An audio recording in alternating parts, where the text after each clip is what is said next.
మన ప్రభు అయిన యేసుక్రీస్తు పరిశుద్ధమైన నామంలో ఈ ఉదయకాల వాక్య ధ్యానమును వీక్షిస్తున్న విశ్వాసులకు, సంఘమునకు, సేవకులకు, సకల పరిశుద్ధులకు దేవుని కృపయు, దేవుని సమాధానం, ఆయన మందిరముల నుండి దీవెన మీకు, మీ కుటుంబములకు కలుగునుగాక. ఆమేన్. ఉదయకాల వాక్య ధ్యానము పేతురు రాసిన 2వ పత్రిక 2వ అధ్యాయము 6వ వచనమును ధ్యానం చేసుకుందాం. మరియు ఆయన సొదొమ గొమొర్రాలను పట్టణములను భస్మము చేసి ముందుకు భక్తిహీనులకు వారికి వాటిని దృష్టాంతముగా ఉంచుటకై వాటికి నాశనము విధించి దుర్మార్గుల కామ వికారయుక్తమైన నడవడి చేత బహుబాధపడిన నీతిమంతుడు లోతును తప్పించెను. ఆ నీతిమంతుడు వారి మధ్య కాపురం ఉండి తాను చూచిన వాటిని బట్టి, వినిన వాటిని బట్టి వారి అక్రమ క్రియల విషయంలో దినదినము నీతిగల తన మనస్సును నొప్పించుకొనుచు వచ్చెను. భక్తులను శోధనలను తప్పించుటకు దుర్నీతి పరులను, ముఖ్యముగా మలినమైన దురాశ కలిగి శరీరానుసారం నడుచుకొనుచు ప్రభుత్వం నిరాకరించి శిక్షలో ఉంచబడిన వారి తీర్పు దినము కావలి ఉంచుటకు ప్రభువు సమర్థుడు. లోతు యొక్క భయభక్తులు కలిగిన జీవితమును బట్టి దేవుడు సొదొమ గొమొర్రాలను నాశనము చేసినప్పుడు అతన్ని తప్పించాడు. ఎందుకనగా అతడు నీతిమంతుడై ఉండి వారి మధ్య కాపురం ఉండి, వక్రజనము మధ్య కాపురం ఉండి తాను ప్రతిదినము చూచున్న వాటిని బట్టి, వినుచున్న వాటిని బట్టి వారి అక్రమ క్రియల విషయంలో దినదినము నీతిగల తన మనస్సును నొప్పించుకొనుచు ప్రార్థనాపూర్వకంగా తాను ప్రతి శోధనలో జయిస్తూ ఉన్నాడని, ఆ శోధన ఎటువంటిదంటే చుట్టూ ఉన్న వక్రజనము మధ్య తాను ప్రతిదినము తన నీతిమత్వము ద్వారా దేవునిని కొనియాడుచు, దేవునిని స్తుతించుచు, దేవునికి ప్రార్థించుచు ఉండి దేవునిని ఆశ్రయించుచు తన మనస్సును నొప్పించుకొనుచు, అనగా నిగ్రహ శక్తి గలవాడై, దేవుని ఆత్మ కలిగి ఉన్నవాడై దేవుని మహింపరచువాడుగా ఉన్నాడు. అందువలన అతడు తప్పింపబడ్డాడు, దేవుని ఉగ్రత నుండి తప్పింపబడ్డాడు. ఆ నీతిమంతుడు వారి మధ్య కాపురం ఉన్నప్పటికీ, వారి మధ్య నివసం ఇచ్చినప్పటికీ తన హృదయం నొప్పించుకోవచ్చు, దేవుడితో కూడా నడుస్తూ దేవుని జ్ఞాపకం చేసుకుంటూ ఉన్నాడు. ఎంతమంది అపహేళన చేసినావా, ఎంతమంది అపహసించినా, ఎంతమంది తన హృదయాన్ని నొప్పించినా, తాను వినిచిన మాటలను బట్టి, చూచున్న కార్యములను బట్టి, అలాగే ఈ కాలంలో కూడా పాపముల గురించి నొప్పింపచేయు మాటలు సంఘంలో చాలా అరుదుగా ప్రకటింపబడుతుంది. పాపమును గూర్చి ప్రకటన, పాపమును గూర్చిన అవగాహన అనేకులకు లేదు. కేవలం నమ్ముకున్నారు అంతే, కేవలం విశ్వాసం ఉంచాము అంతే. కానీ ఆ విశ్వాసం మూలమైన పాపక్షమాపణ మనకు కలుగుతున్నదా లేదా, ఆ పాపక్షమాపణ వలన కలుగు ఫలములు ఏమిటి అని పాపముల గురించి సంఘముల్లో వివరించడానికి చాలామంది సేవకులు భయపడుతూ ఉన్నారు. దాని గురించి వివరించట్లేదు. అందువలన పాపమును కూర్చిన ఒప్పుకోలు వ్యక్తిగతమైనది. అందుకే యేసుక్రీస్తు ప్రభువారు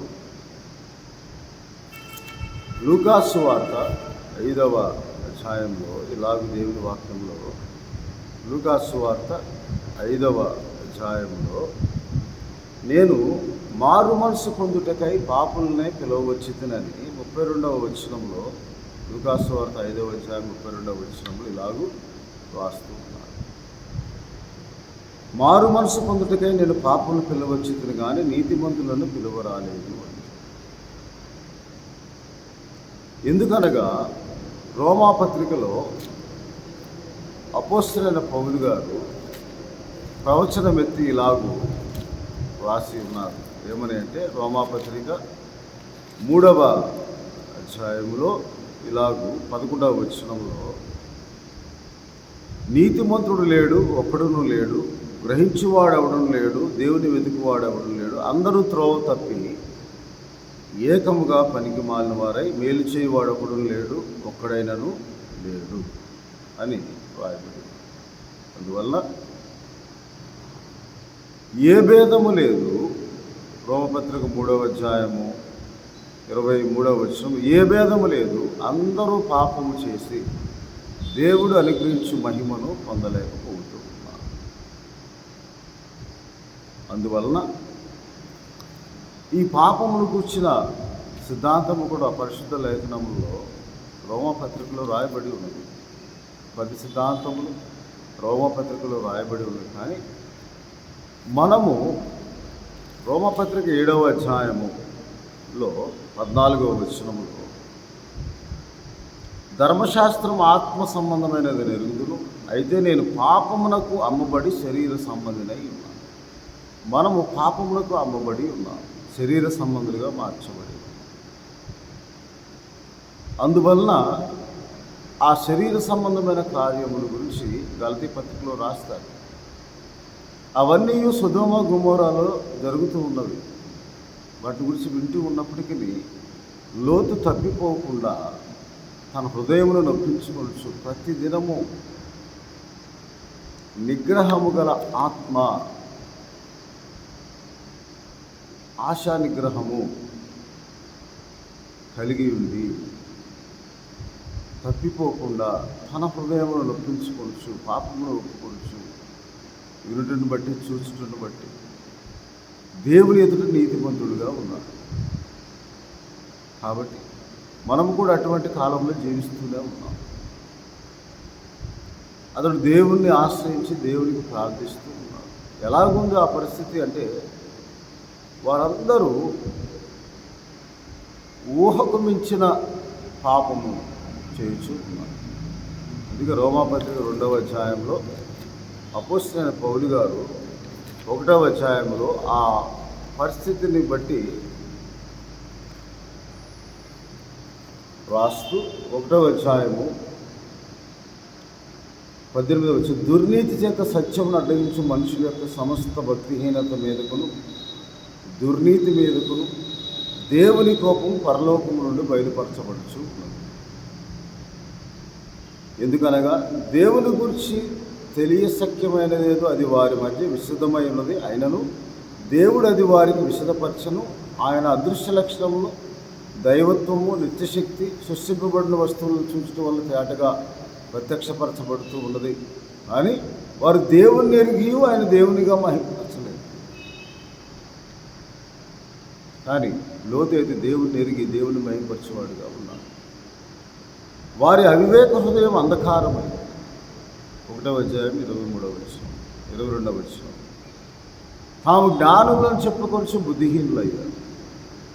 అక్షయుడకు దేవుని మహిమ క్షయమయుగు మనుషుల యొక్క, పశువుల యొక్క, చతుష్పాద జంతువుల యొక్క, పురుగుల యొక్క ప్రతిమా స్వరూపంగా మార్చారు.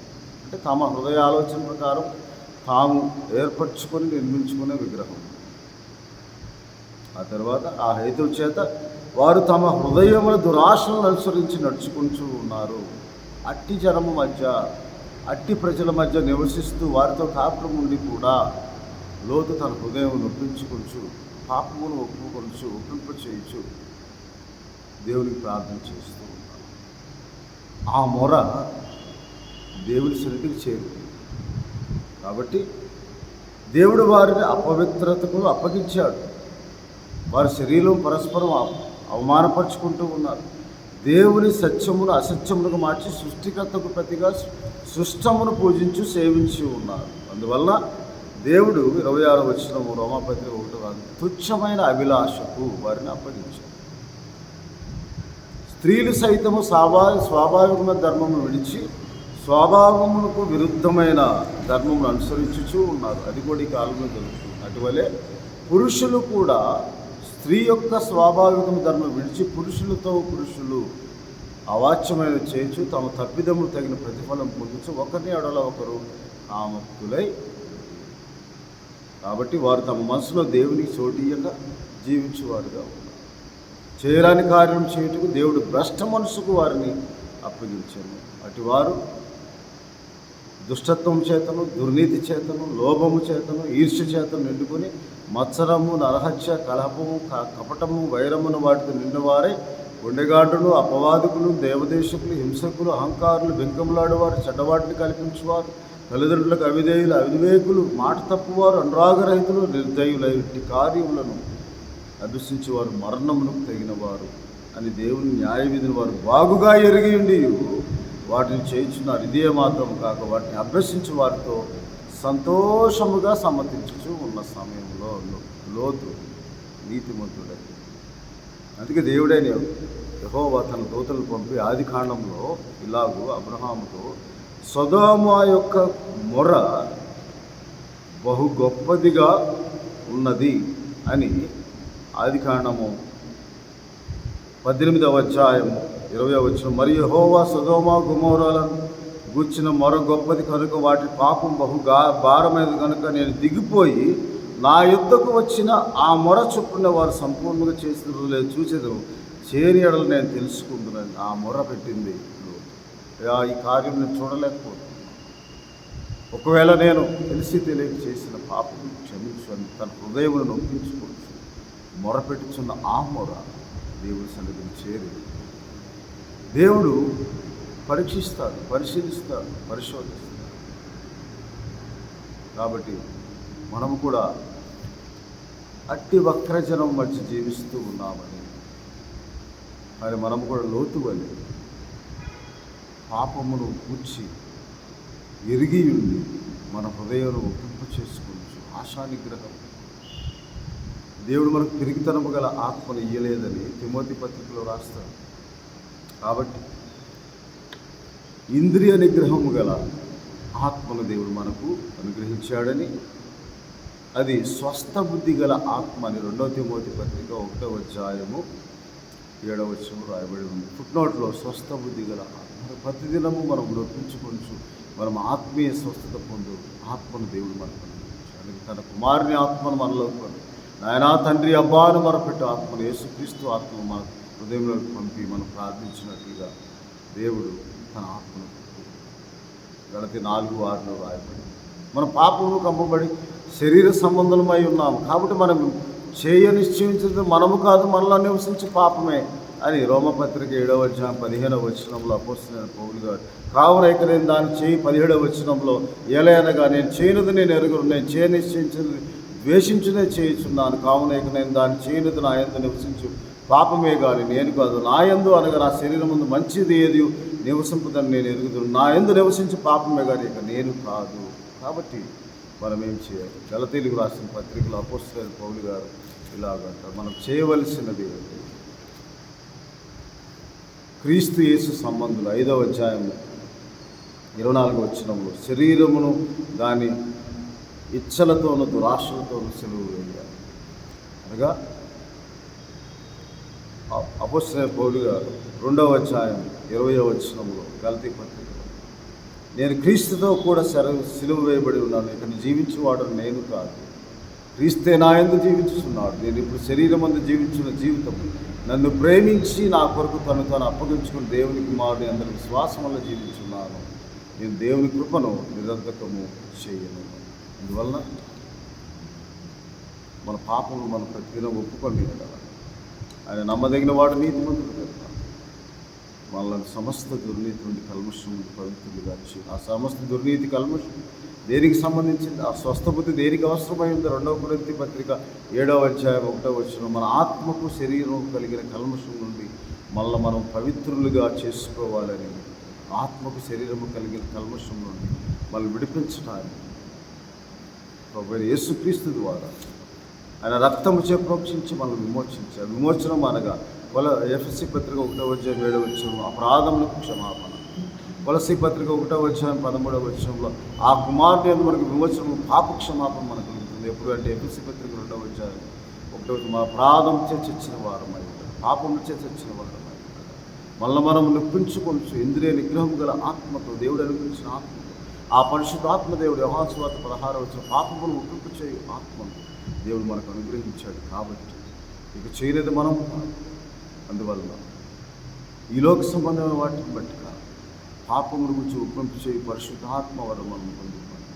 ప్రతిదినము లోతు వలె మన హృదయం నొప్పించుకుంటూ మనం ఇటు ఒక్కరి జనం మధ్య జీవిస్తున్నామని ఫిలిప్పీలకు రాసిన పత్రికలో అపోస్తలుడైన పౌలు గారు రాసిన 2వ అధ్యాయంలో 14వ వచనంలో, మీరు మూర్ఖమైన ఒక్కరి జనం మధ్య నిర్ప్రాదులు నిష్కలంకులను అనిందులు దేవుని కుమారులగునట్లు సనుగులు సంసంగులు మారి సమస్త కార్యములను చేయుడు. అట్టి జనం మధ్య మీరు జీవవాక్యముల చేత పట్టుకొని లోకమందు జ్యోతుల వల్లే కనబడుచున్నారు. అందువల్ల నేను వ్యర్థంగా ప్రయాసపడు. కాబట్టి లోతు కూడా అలాగూ జీవిస్తూ ఉన్నాను, ప్రార్థిస్తూ మనం కూడా ఆ ప్రార్థన చేయొచ్చు. ఇంద్రియ నిగ్రహం గల ఆత్మను మనం పొందుకొని దేవునికి మొరపెట్టచ్చు. ప్రతిదినము మనము మన ఆత్మకు శరీరముకి వెళ్ళి కల్మషములను మన పవిత్రులుగా చేసుకుంటాం. 1 యోహాను పత్రిక 3వ అధ్యాయం 20వ వచనం, మన హృదయం ఏ విషయంలో దోషారోపణ చేయొచ్చు ఆయన ఎదురు సమ్మతిపరుచుకున్నారు. దేవుడు మనల్ని కరుణించి కృప చూపి మనల్ని జ్ఞాపకం చేసుకుని రాబో కాలంలో సంభవింపు శోధన కాలం మనల్ని తప్పించడానికి దేవుడు ఎల్లప్పుడూ సిద్ధముగా ఉండి మనము సిద్ధపడినట్లు, ప్రార్థనాపూర్వకంగా ప్రేరేపింపబడినట్లు మనం అలాగుండి ప్రార్థించుకొని పాపనే నన్ను కరుణించు ప్రభు అని సుకరు వల్ల మనం ప్రార్థన చేయొచ్చు. దేవుణ్ణి యందు ఉంచిన విశ్వాసం లేకుండా దేవునికి ఇష్టం ఉంటా సాధ్యం. కాబట్టి it is impossible to please God without faith. కాబట్టి అలా విశ్వాసంతో కూడిన ఆత్మతో మనం ప్రార్థిస్తాం. లోతువది ఈ లోకంలో జీవించినంత కాలం మనం కూడా ఇంద్రియ నిగ్రహం గల ఆత్మను పొందు, దేవుని కుమారుని ఆత్మను పొందు, యేసుక్రీస్తు ప్రభు ఆత్మను పొందు, పరిశుద్ధాత్మను పొందు. పరిశుద్ధాత్మలో ప్రార్థన చేయొచ్చు. మనల్ని మనము శుద్ధీకరించుకోవడానికి ప్రార్థించడం. దేవుడే మనల్ని శుద్ధీకరిస్తాడు, దేవుడే మనల్ని స్వస్థపరుస్తాడు. మనకు ఆత్మీయ స్వస్థత దేవుడే అనుగ్రహిస్తాడు. అందుకు నీ భారం యెహోవా మీద ప్రయాసపడి భారం మోయేవారు, పాప భారం మోయేవారు నా ఎదుట నేను మీకు విశ్రాంతిని అనుగ్రహిస్తాను చెప్పిన మాటలు మనం జ్ఞాపకం చేసుకుని పాపం గురించి ఒప్పించుకోవచ్చు. ఈ లోకంలో జరుగుతున్న ప్రతిక్రియ సొదొమ గొమొర్రాల వలె దేవుడు ఎలాగ నాశనం చేయడానికి మొర్ర వినపడిందో అలాగ రేకులు ప్రార్థిస్తూ ఉంటారు. వాటి నుండి మనం తప్పించుకుంటారు. ప్రభువు సమర్థుడు, తప్పించుటకు సమర్థుడు. శక్తి గల దేవుడిని మనం ఆశ్రయించి ప్రతినిత్యము మనం జీవించిన ఈ కాలంలో ఈ లోకంలో జీవిస్తూ ఉన్నాం. లోకముతో స్నేహము, దేవునితో వైరముని మనం గ్రహించి దేవుని భయము బుద్ధిగా లేనందున అంటాడు అబ్రహాం. అటువంటి కాలంలో మనం జీవిస్తున్నాం. మనము కూడా దేవుని వాక్యము ద్వారా పాపమును కూర్చిన అంశములను ప్రకటిస్తూ పాపములకు చూపింప చేయొచ్చు, పాపముని గ్రహించినట్లు బోధించు, దేవుని రక్షణ సువార్తను ప్రకటించు, సత్యవాక్యమును ప్రకటించు వారంగా దేవుని సేవకులు ఉంటారు. ఈ లోక సంబంధమైన వాటి ఆశీర్వాదం కొరకు కాదు, పరలోక సంబంధమైన వాటి ఆశీర్వాదం మనం పొందుకోవడానికి పైన వాటినే వెతుకున్నట్లుగా ప్రతి సంఘమును సంఘ కాపురి నడిపించినట్లుగా దేవుని కృప మనందరికీ తోడై ఉండును గాక. ఆమేన్. ప్రభువానికి స్తోత్రాలు. లోతు వలె మేము ప్రభా ప్రతిదినం మా ఆత్మను ఒప్పించుకోవచ్చు, నొప్పించుకోవచ్చు, ప్రార్థించేవారము, మొరపెట్టేవారము, ఇంద్రియ నిగ్రహం గల ఆత్మను మేము స్వస్థబుద్ధి గల ఆత్మను పొందుకొని ఆయన తండ్రి అబ్బా ఆయన మొరపెట్టి పాపనే నన్ను కరుణించు ప్రభు అని శంకరవల్లి ప్రార్థించే ప్రార్థన దయచేయండి. ప్రతి ఒక్కరి కుటుంబాలు ప్రతి జ్ఞానోపదేశం దయచేయండి, జ్ఞానోదయం కలిగి మా ప్రభువును రక్షకుడైన యేసుక్రీస్తు వారి పరిశుద్ధమైన నామమున ప్రార్థన చేయుచున్నాను తండ్రి. ఆమె తండ్రి దేవుని ప్రేమ, ప్రభువును రక్షకుడైన యేసుక్రీస్తు వారి కృప, పరిశుద్ధాత్మని చాదర అన్యోన్య సహవాసం ఇది మొదలుకొని దేవుడు ఎల్లప్పుడూ సదాకాలమైన వచ్చి పర్యంతం మనకు మన కుటుంబములకు సంఘములకు తోడై ఉండును గాక. దేవుని దీవించును గాక. ఆమె.